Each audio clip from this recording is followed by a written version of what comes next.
Hello, and welcome to another edition of Moments with MindLeaps. My name is Rebecca Davis, and I'm the Executive Director of MindLeaps. And I think everyone knows now that what I say every Friday is that this is my favorite part of my job.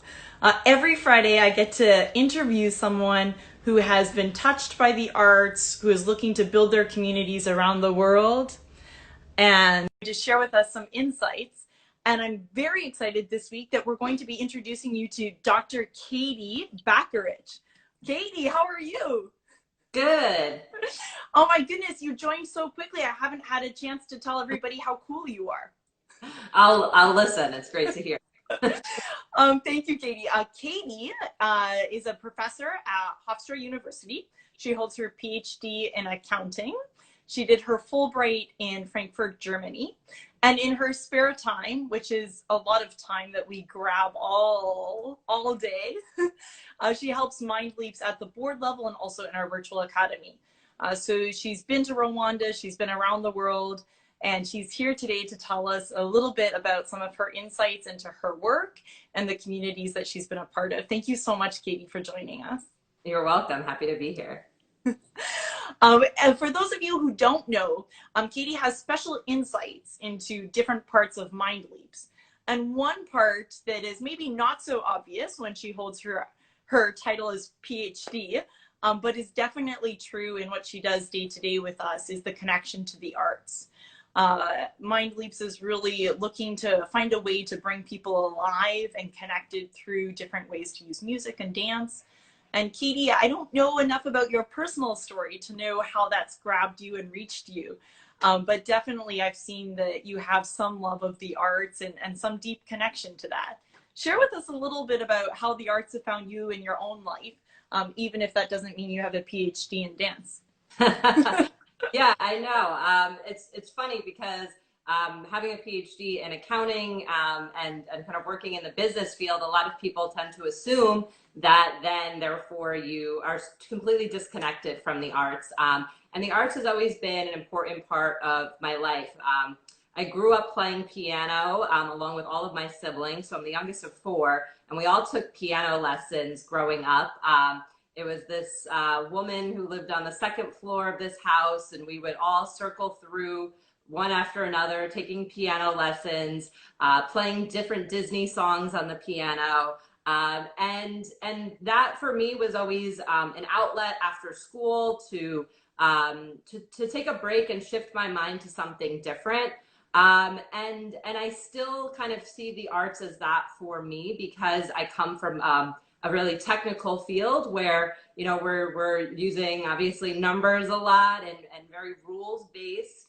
And not to say that the arts isn't rules based, because there's obviously a lot of precision around it. But it's always been an outlet for me now as an adult, a little bit more just enjoying watching others who are much better in the arts, going to theaters and shows and concerts and actually really love the ballet as well. It's an outlet. And I think that that's for a lot of people what it is. It's just, a way to connect with something emotionally, watching others at the professional level who are just so incredible, seeing what their bodies can do as dancers. It just makes you appreciate their art form, and gives you that different perspective from what you're doing in your everyday. And so I don't have any of those skills. I mean, maybe that I have a keyboard in my apartment that I can still play the piano with a little bit. I have no dance skills whatsoever. But I'm sure some of our staff would take issue with you saying you don't have any dance skills. We've seen some of the MindLeaps warm up in in various ways. I love what you say about the arts being like an outlet. And I think that it's so true. It doesn't mean that it's your profession. It doesn't mean that it's what you do every day, but it's something that really makes the arts so universal and so understood no matter what country you come from, what your background is, what your language is, what your connection to it is. It's still yeah. that universality that's so special with the arts. Definitely, definitely. It truly, you don't need a language to communicate with it. You truly can express yourselves with people who don't speak the same language and come from a different culture through it. Yeah. Now, I know my mom is watching, and I think your mom is also watching, Katie. Yes. And my mom is going to know that I am terrible, terrible at piano. And I hope that your experience with piano was much, much better than mine, because I think I only lasted about 3 lessons. And my mom, I think, threatened for me never to practice in the home because I was so terrible at it. So there's Yeah. still hope I, for us, even if yeah. we don't show talent at a young age. Yes, and I think, I really enjoyed piano because of the instructor who was so positive and encouraging. And it wasn't about being perfect. It wasn't about sitting there and playing only the top classical music pieces and practicing, practicing, practicing until you were the best at it. It was about the enjoyment of it. And that's, I think, why I really then liked it, because it wasn't, striving to be just the best that you could be. It was about appreciating the beauty of it, and I see that when I was able to watch like the MindLeaps dance classes as well. It's just that encouragement that just do it, just try your hardest. And if I see you're trying your hardest, then as a teacher or an instructor, that means the world to me. And then it's just together, then you enjoy the activity so much more when you don't have that pressure, and you can really enjoy it. Sounds to me like you're giving away the secret to why you're such a good teacher. Uh, so for those of you who don't know, Katie is a professor at Hofstra University. She's teaching accounting all the time. MindLeaps was very, very fortunate to have her join us in our new virtual academy program that started during COVID. And she's visited almost all of the MindLeaps countries as basically our accounting local expert, helping all of us learn project management and budgeting. So Katie, you won't be surprised to hear that I see all of Team Guinea here, all of Team Rwanda here, all of Team Uganda. Oh, yeah, Macedonia has also joined. I think they're anticipating your arrival in North Macedonia. So to all of our friends and one of our new teaching assistants, her name is Basiana, and Katie, she's studying accounting right now. So you've already been talked about and inspiring her. Share with us a little bit, though, about your professional career that's taken you around the world, not just virtually, but also on your Fulbright study. Landed you at Hofstra University. You've worked with so many different students. You've worked in the corporate world also as an auditor. Like, highlight for us like a couple of these professional experiences and how that's really influenced you as a person. Yeah. So I've always just had this connection and desire to learn more about different cultures and travel. And I think what I remember struggling with a lot in college studying accounting is, people kind of put you in a box and think, well, you're studying accounting and, accounting can be very country specific and you're learning the rules and regulations of one country. And so why would you ever want to travel anywhere else or learn anything different? There's no point. It's not going to help you in your career. And, I remember just really having a desire and saying, well, I don't think that's true. I think that any experience that you can get, meeting people from other cultures, learning about both a profession in a different world and just the people in a different part of the world is an educational experience. And so I was fortunate to have a lot of strong and great mentors during my undergraduate studies that encouraged me to pursue the Fulbright grant, even though it was non-traditional for somebody with an accounting background. That again, accountants have a very set career path. Why would you veer off of this and try to go abroad for a year and learn these other rules and learn about this other culture? But luckily I had people that encouraged me. And so I went to Germany on a Fulbright scholarship and I studied the language and I studied about the German accounting environment, the European Union accounting environment. And that really opened my eyes to the fact that there aren't these borders and walls that we put up, regardless of the profession that you're in. It all is somehow interconnected. And even if there's not a direct connection, you yourself make those personal connections then that you now have to ask questions or just understand a different perspective of approaching problems. And so then when I came back and I was in a university setting at the time when I was in Germany, I was doing some research and taking classes. And I just really realized that I loved that type of environment where people are always wanting to learn something different and new students are constantly coming in, and everybody has sort of this fresh mindset of their careers and their lives are almost just starting, and not clouded by, well, I can't do this or I can't do that. It's so much more optimistic on a university campus. And so I knew I wanted to eventually make my way back to that setting. So when I came back from Germany, I went into the corporate world for a little while, and I really enjoyed that experience. I saw a lot of different industries as an auditor, so I would go to different companies and audit their financial information. And it was great, and I got a lot of great exposure and met a lot of great people who are now friends, a lot of contacts with my firm. But I realized I wanted that environment again, that university environment. And so I was fortunate to get a scholarship to pursue my PhD in accounting, and then get a position in the New York area at Hofstra University. And it's been so rewarding to work with students and be hopefully that mentor and that help that I had in my life, because I had a lot of people that helped me so much during my studies, and during my career, my working time as well, that it's nice to flip the table a little bit and be on the other side. Well, you keep saying that like that you were fortunate to get this scholarship, fortunate to get this position at Hofstra, but I would definitely flip it the other way. They were so lucky to get you. So lucky. I sometimes my eyes are like kind of fluttering a little bit because all I see in the chat is everyone saying, "Great teacher, great teacher." Katie, I also, I'll share with you something that's a little bit off topic. That's what they told me about my Fulbright too. They were like, if you're going to plan to start a business in the United States, why would you go to Russia? So I guess it's a common reaction that nobody encourages you to do the Fulbright experience, but really it's worth it. Yeah. But that's how I met Rebecca, so it's even better. Yeah. And see, like, then none of these MindLeaps students wouldn't have had the experience of learning with you if it wasn't for Fulbright. Exactly. We didn't persevere and say, well, let's go to Germany, let's go to Russia and see what we can do. Yeah. I see the future of MindLeaps laid out in your words. Yeah.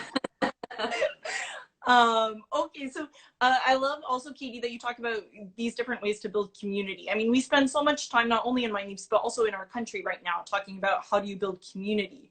And I think everyone thinks there's like some sort of like how-to guide. Like, oh, you do this, and then you make these kinds of relationships, and then you start this project, and now you're a community that's harmonious and peaceful.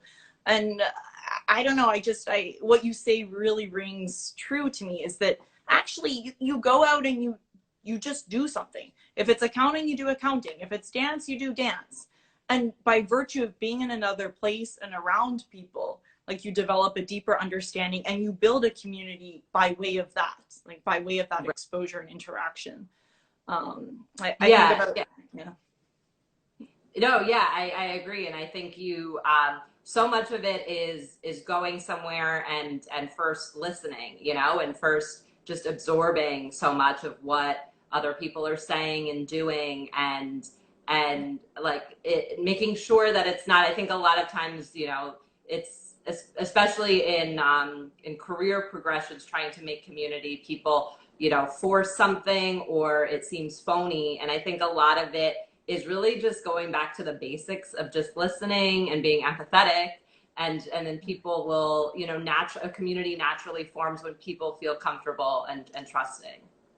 I think you're so right. I mean, I think like we use the titles like teacher and student or professor, but like at the end of the day, like it's so fluid, right? Mm-hmm. I mean, even what you've already shared today is like, that environment that you love on the university campus because everybody wants to learn. I mean, that also helps like the reciprocal impact on you and inspires you to work with these youth at such a deep level. It's just, it's so much more fluid than what we take it as.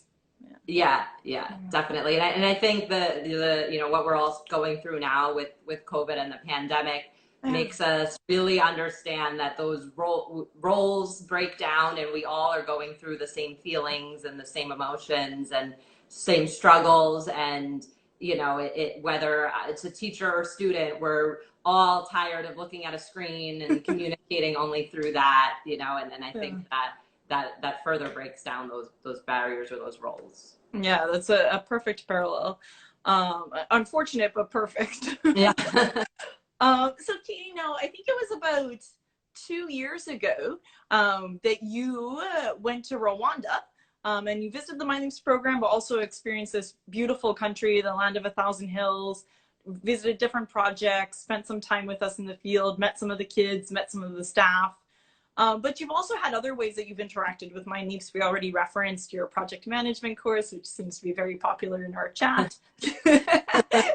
And other ways that you've helped me so much back in the US and in New York, really try to lead this organization and build its strength from the inside.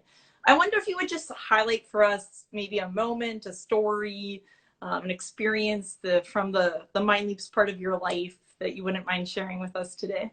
Sure. So I guess I'll share a story from the time I was in Rwanda. So I was there, yeah, about 2 years ago. And I was fortunate that my sister, Lizzie, came on the trip with me as well. And there was some other great women on the trip, that we just had an incredible experience. But I remember it was actually our last day, and we were at the MindLeaps Center, and all the students were there, and all the staff was there, and it was the end of the day. The students had done an amazing performance for us earlier in the day, and in front of the U.S. ambassador, actually, and it was just a great day of community. And I remember standing in the courtyard outside the building, and there was just so much activity going on. And I kind of remember just looking around, and there was, on one corner, there was Richard, who was our drove us around for the week, and he was playing chess or checkers with Cyprian, the cook from the center. And there were kids in all various corners just dancing and playing around. There was staff that was with some of the students or joking around. And it just kind of, I remember glancing around this courtyard full of people, full of laughter and smiling, and everybody just, it felt like a family. And that's always sort of what I've seen now in MindLeaps, being involved with the organization for a couple of years, is just everybody is so connected to it. And that just speaks volumes for the organization, right? That connection from the youngest kid that joins the program up through the top level, and everybody in between, whether you're a dance teacher or you're doing more of the operations, or you're the cook or the security guard. Everybody just has this connection to the organization and wants to spend time there, wants to spend time with one another. And I think that moment, really just looking around and seeing how happy everybody was and happy to just be together, made me realize, wow, like this organization really connects people at a level beyond just, you know, we do X, Y, and Z, and that's it. It goes so much further than that, and it becomes part of everybody. And it's been, for me, that experience. And I think, you know, a lot of people, my fellow board members, you know, and others, just make that connection so strong and so fast. It's really beautiful the way you articulate that scene. Because so many times, especially like on my side, you're explaining MindLeaps, you're like showing graphs from Tracker, you're using this data to describe the impact, we're using our budgets, and then people go to the field and they say, but it's so different. And you're kind of trying to like, but it's the same organization. But actually, like, you really touch on it in that answer, that there's like this energy and this kind of connection and this really deep enthusiasm for like the place or the space that brings people together around the different MindLeaps activities. It's just hard to articulate that in our analytical tools. Yeah. Yeah. It's the people behind the numbers. Yeah. But thank you for sharing that. It's really a beautiful way of describing it. Yeah. And now the other like challenge right now, of course, during COVID, is that we're not able to have all those kids together at the same time. But we've definitely pushed MindLeaps to figure out how to do it virtually and how to do different things. And now our countries are opening up, so it's better for us. But what has COVID been like for you? With Hofstra University, I know so many teachers are trying to learn different tools to connect with youth. It's put, people's lives in jeopardy. It's put people's careers in jeopardy. It's changed the way people value things.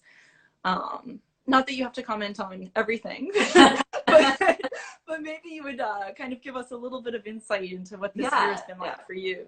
Yeah, I guess so. From a personal perspective, I never, I mean, I always realized how busy as I was and how much stuff I had on my plate, but it would be I'd be involved in a lot of organizations or try to go to a lot of art events like theater and shows and go to different talks. We're fortunate being in New York that there's always incredible things to experience, and that cutting off, has definitely been a challenge. That outlet of meeting new people at events and just seeing different artistic performances and different outlets, kind of as I talked before, where I do the accounting stuff during the day, but I like to have those outlets of enjoying the arts in the evening, and that cut out from my life. And I think a lot of people are experiencing that, of then you feel like you're kind of maybe just in this one bubble of just focusing on work and focusing on one area, because you don't have those other outlets to enjoy as much and enjoy it with others. I mean, there's great virtual events that have been happening, and people have been really innovative, but it's just, I think we all agree, certainly not the same as seeing something live with somebody next to you and enjoying it. So, from a personal perspective, as many others, that's obviously a challenge. From a professional perspective, pivoting quickly to online learning back when the pandemic really first started in March was certainly a challenge, because it happened very quickly, and I think it was a little overwhelming for everybody, but I think people were very forgiving, as I think any industry has been, of mistakes are going to happen and things aren't going to be perfect. But I've also now been just impressed with kind of the ingenuity that people have to make this pivot to the virtual world, and teaching in MindLeaps Virtual Academy. I always say it makes me realize that how much can be done with so little, and by so little I mean we use the power of WhatsApp to communicate across the world in different languages, and it works, and people are connected. Because I think it works in two ways, or it works because of two things. One, people want to connect now. I think people are just looking for, even if it's not the same as being in a room, it's still better than nothing. And so I think people are just excited for a connection. So I find in my MindLeaps Virtual Academy classes and in my classes at Hofstra, students are just looking and excited and craving that connection with one another, and then with the teacher or instructor as well. So I think that's why it's been successful, and I think it's also been successful because you realize that you have so many tools at your fingertips that everybody has access to, and we're fortunate that we have smartphones, and we have internet connection and the tools just to be able to, on our phones, look at a spreadsheet through and that's incredible that I've been able to do that through WhatsApp and with MindLeaps students everywhere, and have the access to these resources. So I think it's unfortunate that, and nobody ever wants a pandemic to happen, but I guess fortunate that it happened in 2020, when we can still connect with one another using these technologies. Yeah, really well put, and an opportunity for me to add my gratitude. I mean, MindLeaps and the youth and me too, getting to receive your course content and watch this curriculum and see the Google Forms and the videos. I mean, we would just never ever be able to have the chance to learn from a PhD professor at Hofstra University, like somebody who's top in her field. That's not the primary domain of MindLeaps, and then have access to you, your brain, your heart, your time, your energy. Yes, partly that's because of COVID, but that's also partly because of you, Katie. And we're just so grateful that you've helped all of us get through COVID and helped us learn and connect at the same time. Yeah. Well, I mean, I'm happy to do it. And I would say that I've learned probably just as much from the MindLeaps students in the virtual academy. I mean, one, how to use emojis. Definitely, definitely learned that very well in the virtual academy. But, you know, just also, I mean, I like talk about inspiring, just hearing. So for those watching in the project management and budgeting class, they come up with their own projects and budgets that they'd like to implement in their communities. And just the ideas that I hear are just so incredible. You know, what they're willing, they're just so have such a desire to help their communities in any way that they can, and come up with just such innovative and creative ways to do that, you know, will work. And I know that they can do it. And so it's been great for me too. So it's, you know, just as rewarding for me to sit on the other side of the phone and hear all those stories. Well, we could probably talk for hours and hours and hours about the virtual academy, but I'm sensitive to the fact that that's not everybody's favorite topic. So we'll move along to a question that I would love to kind of hear your thoughts about. We often get asked at MindLeaps, I mean, how do you go about like building a career that mixes like international relations with the arts or business? And it's always a tricky question to answer. And I feel like you would have a really different and unique and important perspective on it because you've primarily gone the business route, but yet you have all of these other things, and you've talked a lot about them today, that are in your life and inform your communities and your relationships. What kind of advice would you give to the next generation that's really looking for kind of like that diversity of career and life? Yeah. I mean, so it's definitely you hit on that keyword diversity. It's about getting those diverse experiences, and that doesn't always mean going abroad. I mean, if you can, it's great, but you don't always have that opportunity. But it means exposing yourself and learning about different industries and different professions. You know, I definitely would have never, you know, thought that I would be, you know, ending up specializing or learning a lot about not-for-profit accounting, and then more narrowed and focused and reporting in Rwanda and Uganda and these types of roles. You know, I definitely would have never set that path in my career.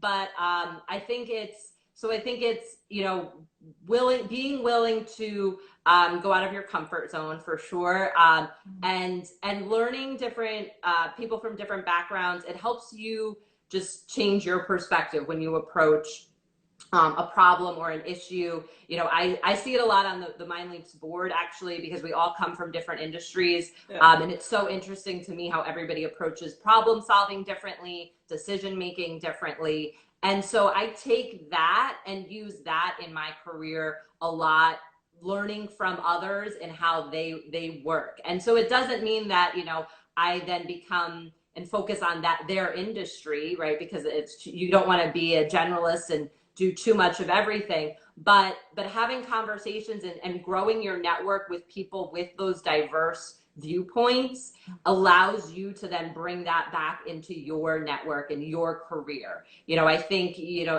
that is a struggle of being a generalist and just exploring a lot of everything. And I think that's good to do, and it's good to explore a lot, but bring it back into your specialist realm, right? And your area where you're very strong. So for me, that's accounting, but it's being able to sample and take a little bit and learning from everybody that I interact with, and then taking those diverse experiences back into something that I really love and enjoy and am good at, and that I could focus on. Yeah. I think that idea of, you know, to explore and not be afraid to explore however is possible for you, yeah, and then really bring it back to what not only you're good at, but what you love, right, really kind of helps us find that balance. Yeah. We have so many different people talking about diversity, so many different people joining us, Katie, for this time together. Barak from North Macedonia. Yes, of course, we remember you. I think North Macedonia is anxiously anticipating your arrival, Katie, yeah, since it's one of the countries we haven't brought you to yet virtually, but yeah, I'm sure it's in your future. I love these ideas that you've talked about how we can build community in different ways, and how this like kind of making the connections for us about these different experiences you've had around the world, and how that informs kind of what you value, and also how you might guide the next generation to really be brave enough to explore and passionate enough to follow what you're good at. So many things that we can kind of reflect on during this difficult time, but also stay really positive about with the ways that you've described these days right now. Katie, thank you so much, not only for being here on Moments with MindLeaps, but also for all you do for me and for the organization and for our youth and for your Hofstra students who I'm so jealous of. And your community at home. We're so grateful for you to share these insights with us. Thank you. Well, thank you. I'm so happy to and be here and be part of the MindLeaps family. Okay, enjoy your afternoon, everyone. Thank you so much for joining. We'll see you next week with Evelyn.